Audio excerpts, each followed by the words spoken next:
Welcome to the Talking Shop podcast, where I'm here to share lessons and experiences in sports performance and professional development. I'm joined with Team Canada beach volleyball players Julie Juju Gordon and Shanice Marcelle. How are you guys doing today? Awesome. How are you, Matt? Good. Always a good day when I can record a podcast and catch up with friends. So a little bit of background about how I know these guys.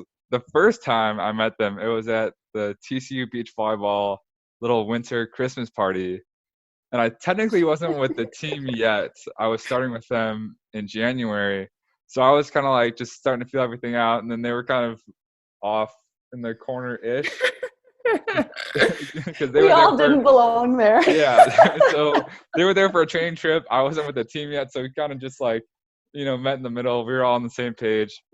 And then I don't know how you guys know Hector, but basically they know the head coach and the assistant coach of the TCU beach volleyball team, and they'll come stateside for 3-4 day training trips, get some humidity in, and because it's during the day, because they're professional athletes and they can do what they want.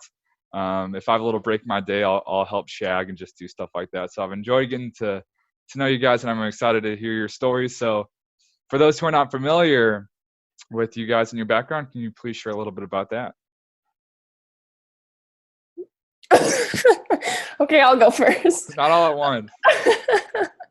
You're so Canadian. Oh my gosh, I'm kidding. So my name is Shanice. I got into volleyball when I was in grade 5. Started playing indoor, kind of alternated my summers between indoor and beach volleyball. I'm from Victoria, so I'm from the west coast of Canada, for those of you that might know where that is. But I'm currently living in Toronto now.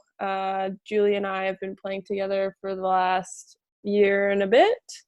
And I've been playing for the beach national team since 2018. And I've kind of just been in and out of Volleyball Canada, playing for the indoor team and switching back and forth between beach. And here I am now. Shanice is so modest. She's actually a legend for Volleyball Canada, by the way. She played, what did you play? Junior national team, indoor? Yeah, it always kind of switched for me. Like I started with the youth indoor national team, then I took a summer to play beach, and I went to junior world championships or youth world championships. I honestly can't keep track of everything now, so maybe that's where my modesty comes from, is having a really bad memory. Legend. How about you, Juju? So I started playing volleyball in grade 9, or 9th grade, as the Americans say. And that was just on my high school team. I was really bad. I just was a girl that could kind of jump well. And I played kind of every sport, whatever was in season is what I played. I started playing club volleyball in grade 10.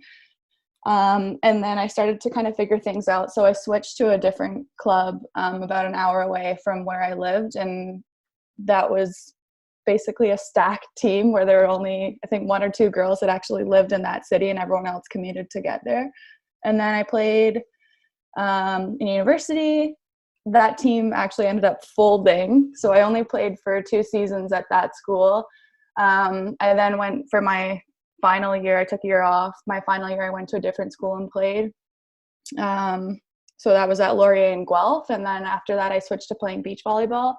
And I've been on the national team for, I guess this is my 7th year now. Yeah.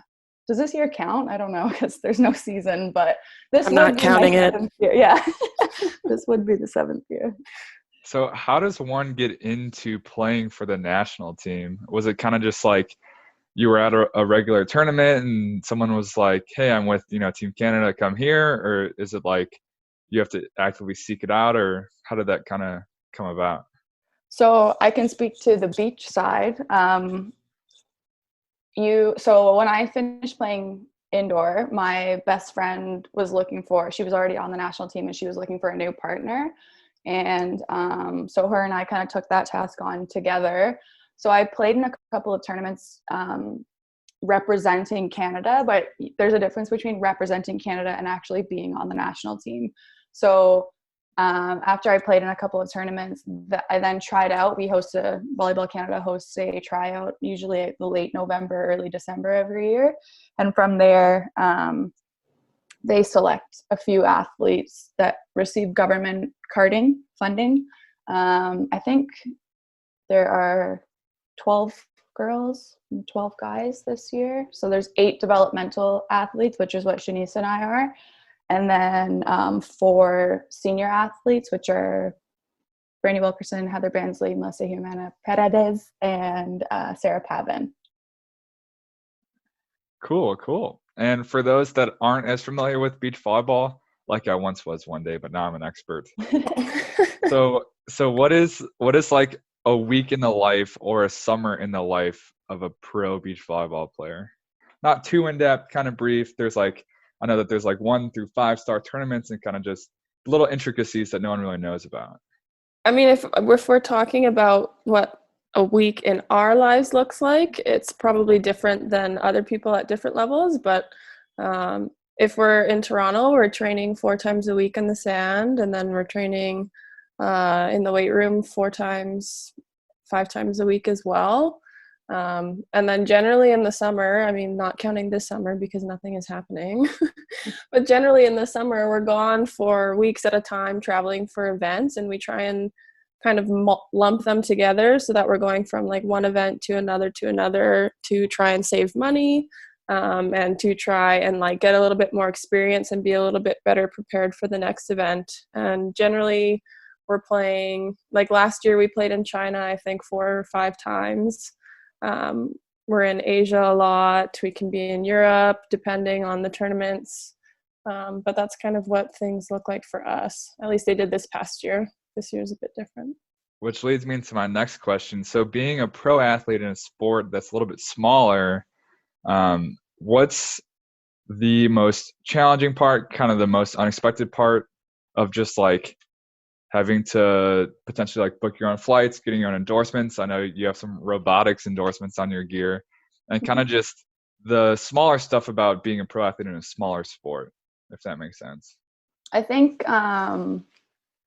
when you're younger, just learning how to manage yourself. I mean, as Shanice and I get older, that's just what it is now, and we've accepted that. And I'm biased, but I think we do a pretty good job managing our team. And yeah, looking for sponsorship dollars is always something that we're trying to actively seek out, because we are responsible for paying for all of our own flights and accommodations. Like I mentioned, we do get some government funding, so we're lucky to get that, but that's more so to offset like our daily life costs, like rent and insurance and that sort of thing. So we're also lucky that we get prize money, but yeah, these types of things, like we're not able to bring a coach with us on the road, like to tournaments, because we have to pay for ourselves to get there. So we have to get creative with our resources and try and just kind of extend our minimal resources and maximize what we can. And I think part of like the biggest challenge is realizing that it is a huge investment in yourself.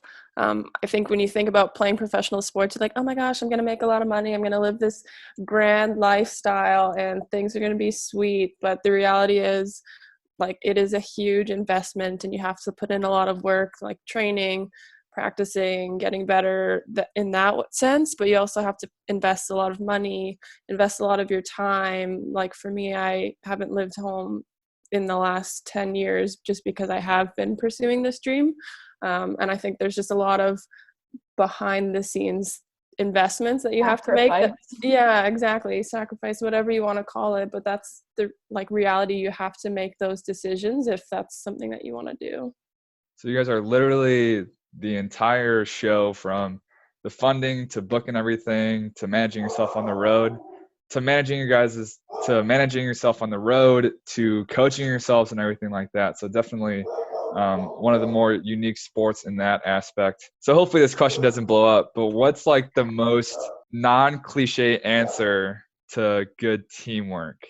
Non-cliche answer. I mean, I really just think like our communication, like Shanice and I are very different people. I am pretty outspoken and can't even help myself when I something comes to my mind. I like have to get it out there into the world, whereas she is a little bit more quiet than I am, but she does like obviously stand up for what she believes in and will voice her opinion when things are important to her. And like her and I have gotten a lot closer over the last year and a half, and just accepting ourselves and each other for what we are and not trying to like change kind of each other, if that makes sense. Like just understanding that like where I'm coming from is a different place of where Shanice is coming from, and then just trying to kind of work from there. Is that cliche? I'm so sorry if it is. No, it's just understanding where the other person is and coming from, as opposed to just like trying to make it perfect, if that makes sense. So I would say that that is a pretty good answer. And then last question, that's not one of the ones I sent you, and if this is, you already have this answer prepared, then we'll save it, but your favorite tournament / place you've traveled to thus far? Julie's traveled a lot more than I have for beach volleyball, but my favorite tournament would have been when we played in Chetumal, Mexico, this past year. We were in the qualifier for the event, and like anytime you play in Mexico, the fans are a lot of fun and the atmosphere is just really enjoyable to be a part of. But like I said, we were in the qualifier, so it's a bit of like a do or die situation, and we ended up qualifying. It was our last event of the year and probably the best event that we had. So that one was really special for me. Yeah, I'm the same. I love playing in Mexico. Really anywhere in Mexico. I have like had good memories there, good tournaments. I also really enjoy playing in Australia and in Stade, Switzerland. All around the world. Very cool. So first big question, what is the coolest story each of you guys have thus far in your careers? Shanice, go for it, Mama. You got all the stories. I mean, I have a lot of different stories, both across indoor and beach. If I had to pick my like favorite volleyball story in general, it would be I played 3 years professionally in Europe for indoor volleyball, and it was my second year in Germany, and I was more of like a role player for the team. Like I was always coming off the bench. And sometimes I would get chances to start, but like the moment that I made errors, the coach would kind of pull me right away. So I struggled with those 2 years kind of with my confidence and just being sure of myself. Whereas like I came from university feeling really good about myself. I was player of the year when I graduated, and I knew I had a lot to offer. So I spent like a whole year kind of really doubting whether I was able to do it or not. And then we made it to the finals. And in the final series, we play a best out of 5 games. Yeah, so it can be very, very long, and you're at the end of the season and you want to just go home instead of spending more time in Germany. But anyways, I was given the opportunity to start throughout the final series just because we had a couple girls that were injured. People that just weren't performing really well, and we were playing in game 3 at home, and we were down in the 5th set 12. We had 12 and they had 13, and I scored the last 4 points of the game to win. And it's kind of, there's this picture of me after I scored the last point, and I just like I can vividly remember like turning around after I scored and falling to the ground and just starting to bawl my eyes out. And I never cry in sports, but I was just so overcome with like emotion that I actually did something that I believed that I could do, but I felt like my coach and maybe some of my teammates couldn't believe in me. So that's for sure like my most special memory in volleyball, hands down. Big time players make big time plays. That's what I like to say. No.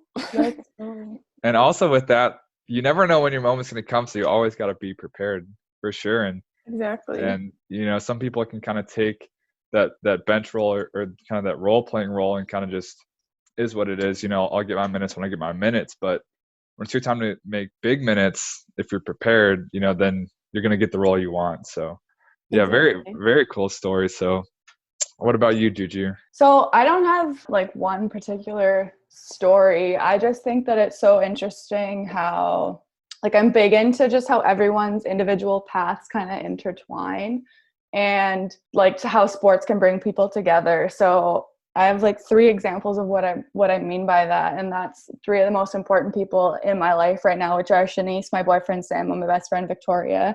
And I met Sam when I was in grade 11, and he's a year older. So he was like, I was playing 17U and he was playing 18U. I just remember one of my teammates pointing him out, being like, "Oh, that's Sam Schachter," and I'm like, oh, "Okay, cool, whatever." Move on with my life. However many years later, we end up like reconnecting again through sport, and yeah, it's been like we've been together now for over 5 years. So I just think that's cool, the things that sports can offer you. And then again with Shanice, when I was in university, I got flown out to, our team didn't make, we were bad. I mean, our team folded, so obviously we weren't great, but I was lucky enough to get flown out for an awards banquet or whatever. And I remember watching Shanice playing, and I already knew obviously she was a very talented player. She's racking up all the awards and the wins. But watching her and me being like, damn, that girl is good. And then watching on TV with my dad, Shanice, I think it was when you got the Canadian Athlete of the Year, and it was like broadcasted on TSN or whatever. And we were watching that, and I was like, oh, that's cool. Yeah, I've like seen her play. She's very talented. Then now she's my partner, which is like just crazy how things can like kind of come back. Like you never know how these connections are going to come back around. Same thing with my best friend Victoria. I remember a friend, like one of my friends was friends with her, and he posted a picture on Facebook, and I was like, oh, like that's so fun. They're all like at Wonderland having, it's like an amusement park. This is like, story makes no sense, but they were just having a great time. I was like, oh, that's nice. 2 years later, me and this girl are like absolutely inseparable just through volleyball. I don't know. I just think it's so cool how everyone's paths, like you're individual, but we all get kind of wrapped up in one another. The power of sports. And I guess that's another key aspect of teamwork, is being each other's best hype man. Yeah. all this cool stuff about Shanice that Julie's just spitting out. So definitely have to add that to that answer. But yeah, it's crazy just looking back and reflecting, and kind of like how you like the stories and the more intangible things. That's kind of what I want to do with this podcast, is like the stuff you're never going to read about, or while watching beach volleyball tutorials, or like reading a textbook for a coaching certification. Like these are the coolest things about being in sport, whether it's the coaching or playing side, you know? So I now have this platform to record it in video and audio form and share it with some people. So even just kind of how we got together, just the outcasts at the Christmas party, and just stuff like that. So it's cool to kind of take a step back sometimes and realize how awesome it really is. So very cool answer. Next one, what is the story kind of most fundamental bringing you to now? Kind of like that one pivotal point thus far. Too nice. Well, I think there's kind of like 2 stories for me almost. When I was really young and getting involved in volleyball, I was very good right away. Just I somehow had like a natural affinity for the sport, natural talent, and because of that, a lot of people thought that like I didn't work hard, or they thought that I wasn't maybe deserving of like my position on the team, or awards, things of that nature. And I always took that stuff to heart, because I do think that I was then, and that I still am now, like a very hard worker.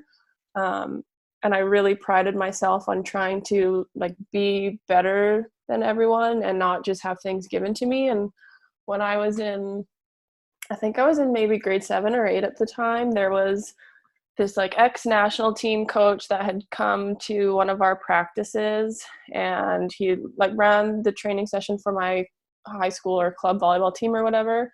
And at the end of the practice, he just kind of like pulled me aside for whatever reason and was like, "You are never going to make the national team. Like, you're too short, blah, blah, blah." It was just like almost spewing hate essentially, but just trying to be like real and honest, because he was super old school like that. And I was just like a little kid, like bright-eyed, that this national team coach was coming to train us, and he said these things, and I was like, what the heck? So like I always held on to that, and kind of used that as fuel to the fire, I guess, to always prove him wrong. And I'm really proud that I did. And I've had a lot of incredible experiences because of that. But I think the coolest story on the flip side of that, for where I am now and playing with Julie and being a part of the beach scene, when I finished playing indoor volleyball, I had to get shoulder surgery because my shoulder couldn't manage things from the indoor load. So I did that. Then I decided that I was going to switch to beach full time. And kind of throughout that journey, like, Julie was always posting on my Instagram, like, you got this, like, good luck with your recovery or whatever. And then I decided to play beach. I was training for like not even a month, and I tore my ACL. So then I was out for another year again, having to recover from that surgery. And again, like, Julie was posting all my stuff, like, you got this, like, you're going to be fine. Like, I didn't really know much of her at the time. I knew who she was, and she was having her own successful career on the beach. And it was always kind of like, oh, maybe one day we'll play together. And then once I finally got healed, at the end of the 2018 season, Julie kind of just asked me to go to a tournament with her. And I was like, this is my time to shine. Like, this girl wants me to play with her. I'm so excited. And like, our first event, I don't think we made it out of the qualifier, but it was like, okay, she's actually in this for the long haul. Like, she wants to do this thing with me. And I was really appreciative of that. And then we spent last year together and just getting better and better. So I think it's kind of cool how that transpired. So it's not that kind of the team kind of put you together. It's kind of like, I want to play with you, and you guys were like both available. That's how it happened. Exactly. A little love story. Yeah, exactly. Cool. So what's your story, Julie? So again, I'm really bad with coming up with like a specific story, but I just think like something that I've learned is more so along the lines of like, you just never know what's going to happen. And I mean, again, that just speaks to what Shanice was just saying, but like, me and my friends, we have this concept that we always talk about, that when something like super crazy happens, we just say pipeline, because you never know what's coming down the pipeline, right? So I think me, just like, as again, you play more and as I get older and I just experience different things both on and off the court, I've learned that, again, you don't know what's going to happen and what has happened. So when I'm on the court, for example, when I first started playing, I would get so like upset if I had a bad start to a match, and say I went down, or we went down, whoever my partner was, 4-0. I'd be like, oh my God, this game is over. Like, I'm totally shitting the bed. Like, da-da-da-da-da. And now I've been on just so many different sides of the coin, whether it's like I've been up 17-11 and lost the game, or I've been down 17-11 and come back and won. And I just like, I genuinely think that like having the ability to like reset and be present, like, it's taken me a long time to learn. But that just completely changed my life and the way I play. So even something a little bit like more extreme is that the middle of February, I tore my hamstring, and I felt so gutted for our team. Like, I know that I'll like would heal, but like, Shanice has been through, as she said, the shoulder surgery, her knee surgery, and then last year she caught pneumonia. I'm like, God, like, come on, let's just get this girl a break. And then I ripped my hamstring, and I'm like, man, like, I just really felt gutted because we had made so many strides, and I was so stoked for this season. And I was like, you know what, it's gonna be fine. Like, my body heals quickly. I'm really strict with my rehab, whatever.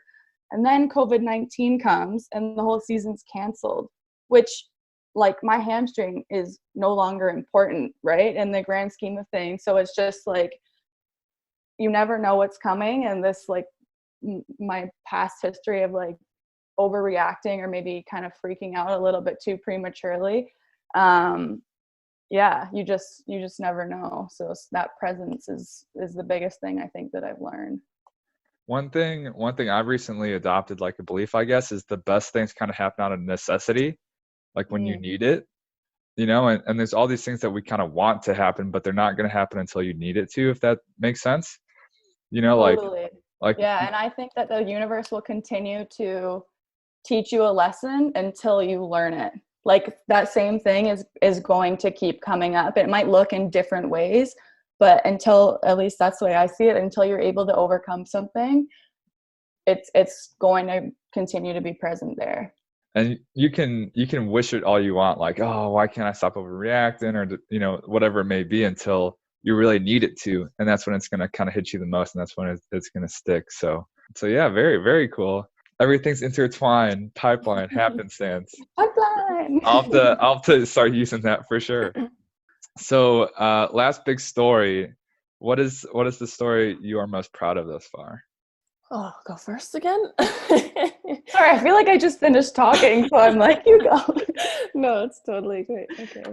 Yeah, I think the story that I'm most proud of has been something that has been continuing over the last, I don't even know how long I've played, but the last, let's say, 15 years of my life.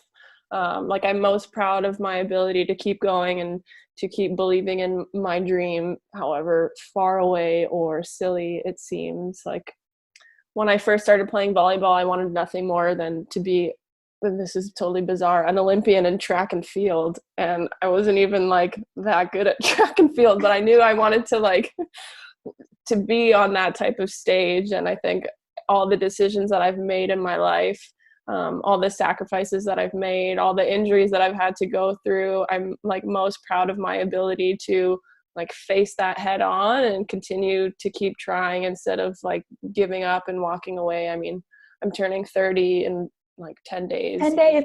Yeah, turning 30 in 10 days. And I think if you would have asked me if I'd still be playing at this point when I was younger, I'd be like, no way. I'd like have a normal job and I'd be doing like boring and mundane things.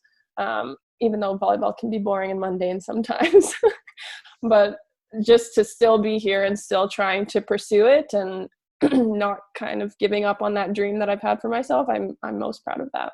Cool. What about you? I have two moments. So the first one was in 2017. My partner at the time, Camille Saxon, and I won 2 back-to-back gold medals on the world tour, which one was like, yeah, this is sweet, but then to get the like second one in a row was the first time that any Canadians had done that. And so I was just, again, I have never really been one to be emotional. Okay, I'm an emotional person, let's be honest, but I've never like cried from happiness, like how Shanice was saying before with her match winning celebration. And I remember like hugging Camille after, and I was just crying, and I was like, what is going on? Like, that was such a new reaction for me, and I'm still very proud of that. And then most recently with Shanice and I, we won nationals last year in 2019, and I had come second the 2 previous years, which I was like, come on. And Shanice and I dug ourselves in a bit of a hole for that. Like, we didn't have a great first, I think it must have been one of our first matches. We ended up getting upsetted, and we just didn't have a good game. So we weren't like freaking out about it again, because we've learned we don't need to freak out. We were actually kind of laughing like, well, we just busted the whole bracket. That's all we kept saying. So we knew we'd kind of like put ourselves in a bit of a corner, which again doesn't matter, because all we can do is the next task at hand and just take it one match at a time. But we ended up beating the McNamara twins, who are ranked ahead of us in international points. And then another good team, another obviously Canadian team, and that was who was going to be on the podium. But since we busted the bracket, we had to do it way earlier in the tournament, and unfortunately eliminated them. Sorry, girls. But we ended up, winning nationals, so I was proud of us for that. And let's not forget, we were both nearly dead in the finals, just trucking along. Yeah. It was super hot. We were out of energy. It was like a third match of the day. We were just like, one more point, let's go. Well, it's just a totally different structure than we're used to playing. Like, normally we play 2 games max in a day, and with like these domestic events that we have, like Shanice said, it's like 3 or 4 matches in a day. You're like having to help ref, like, again, the glamorous life of beach volleyball. It was just a lot that we weren't used to, so we were totally bagged. Like, it was It was good, yeah. There's video of it on YouTube, and if you watch the match, there's like timeouts, and both of us are just sitting in our, whatever you want to call it, on our seats, just not saying a word to each other, just sitting there staring blankly ahead. We had to persevere.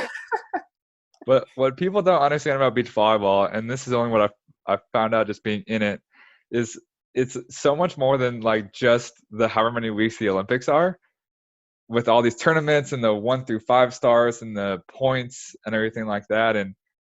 And if you're not the biggest, baddest team, you got to make it through the qualies, which is like, 2, 3, 4 matches in 2 days before the actual tournament itself.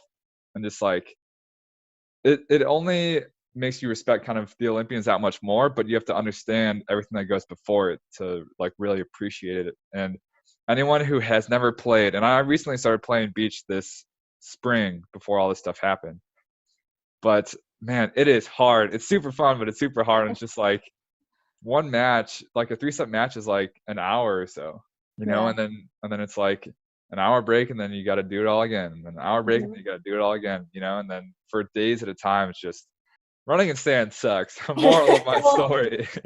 And it's jumping, crazy.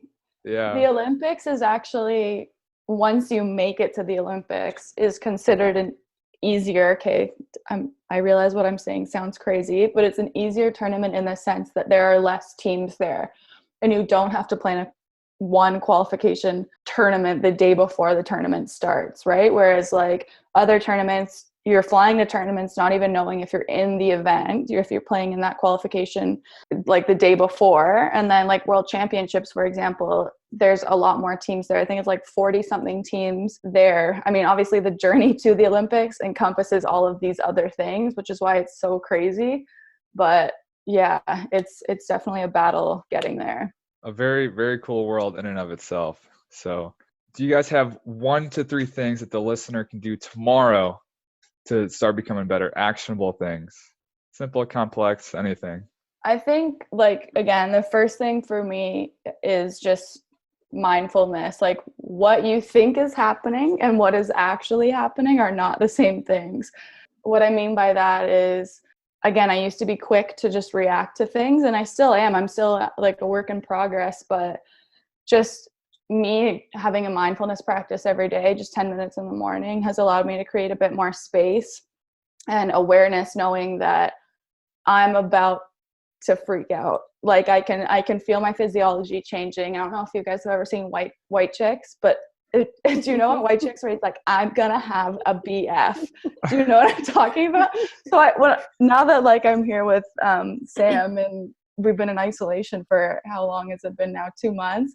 I can feel myself like starting something coming on. I just look at him, I'm like, I'm gonna have a BF.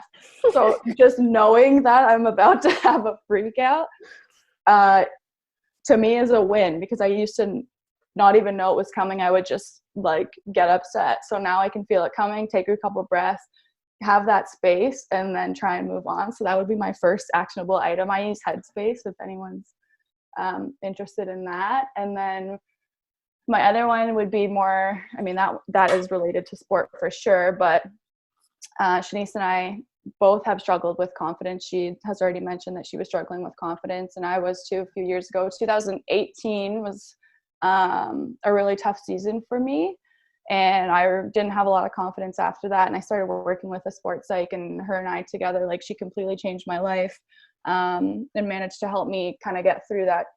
And I was only ever remembering the things that I was doing poorly. If I was making an error, that's what I was remembering. And her and I together, we started actually making notes of all the things that I was doing well, so that I could recall that in times when I needed it most. So even like match point or something in a drill, in a practice, like I was able to perform, score, terminate the drill, game's over, yay, I win. And I wasn't drawing enough focus to those moments. I was doing it all the time, but I was like, yeah, I should be doing that. I should be scoring points and then moving on, if that makes sense, because that's my job. But I wasn't giving myself enough credit and celebrating those points. I was only remembering the bad things. So just so Shanice and I have talked about this before, is like celebrating these smaller victories because they're so important and they allow you to create confidence for yourself and as a team to draw back on when you are struggling or dying like we were last year, when you're fatigued or whatever the case may be. Yeah, so just understanding that not everything's going to be perfect, but if you know when a freak out's going to happen, or just more aware of your emotions, just kind of being in tune with that, you can figure out the best way to handle whatever it may be. And reflection, I guess, if I had to put another word to it, whether it's reflecting on kind of the pipeline every now and again, just appreciating where you are, or reflecting, more frequently, whether it's after every practice or every day, and just, realizing how much you kind of can do and just being more present. So yeah, I think exactly. And with that, sorry, is just that there are certain situations in matches or games, no matter what the sport is, but for us, say we're winning 2019, we need to side out, we need to score side out, meaning pass set and hit the ball to win the set or the match. That used to make me nervous because I would think, if I don't get this, I've blown the lead or whatever the case may be. And now in my mind, I'm like, oh, 2019, okay, let's just get a side out. And then it's like very anticlimactic, but in my head, which I love now, because I'm like, let's go, like, okay, let's just do this, go home and rest, right? But before, it used to like bring me more fear. And now I have that awareness to be like, it could go this way or it could go this way, if that makes any sense. But yeah. Yeah, understanding how you usually react and how you want to react, and just understanding that it's a process and trying to bridge that gap. I like to say it's not the awful day that's awful, it's the awful day you don't expect, so just understanding that stuff might not be the most optimal, or you might not react necessarily how you want to, or whatever it may be, but just knowing that, where you are and where you want to be aren't the farthest apart, and you're going to figure it out soon. So yeah, being present, reflect, pipeline, all that good stuff. What about you, Shanice? The most powerful tool that I think that I've used has been clarifying my goals and then writing them down. And this is something that I've done since university. I can distinctly remember things that I wanted to accomplish for the season, whether it's the amount of points that I want to score, or I wanted to be in the top 5 of hitting percentage for the year, or I want to make the national team. Whatever it is, I would always write it down and have it be somewhere where it's visible to me, where I could look at it whenever I needed to. And yeah, that's something that I've tried to do every year and make it something that I think that I can accomplish, but also something that's maybe a little bit outside of my comfort zone, and something that will stretch my boundaries and push me a little bit further in order to accomplish. But I think if I have it written down somewhere and I can reflect on that, that's been really powerful for me in accomplishing what I have. Yeah, I like how you said comfort zone, and that's actually something a few people or a few guests I've had have said, just writing different stuff down, whether it's goals or values and things like that. Just the act of committing to write it down and having it in a tangible place you can reference, it just takes out so much guesswork, as opposed to just having them kind of in the back of your head. You kind of know what you want to do, or whatever it may be. But I think that's super important. Like I said, just taking out the guesswork, whether Exactly. it's your core values or your philosophy, it's going to guide kind of you already have your decision-making process mapped out, or whether it's your goals, you already have kind of your plan, or where you want to go, and then you just have to figure out how to do it. So yeah. And I think it helps keep you a little bit more accountable in committing to yourself if you actually write it down. If it's something that you're just thinking about in your head, you'll probably forget about it in a week or two. But if you actually write it down, then you can be okay, I'm committing to this for whatever period of time, and I can reflect back on it and see whether I did it or not. Exactly. Tying it all together. You write it down, you commit, and then you reflect on it later. So I think that is a perfect end to this podcast. Is there anything you guys prepared that you want to toss out there really quick? I think we fleshed out a lot of stuff, but just want to open it up if there's anything else. It's good for me. Thanks so much for having us. Really appreciate it. It was nice to reconnect with you. Yeah, fantastic. So thank you very much for you guys' time. After processing and all this stuff, I will get you guys links kind of like I said, and I look forward to chatting next. Beautiful. Thanks, Matt. You.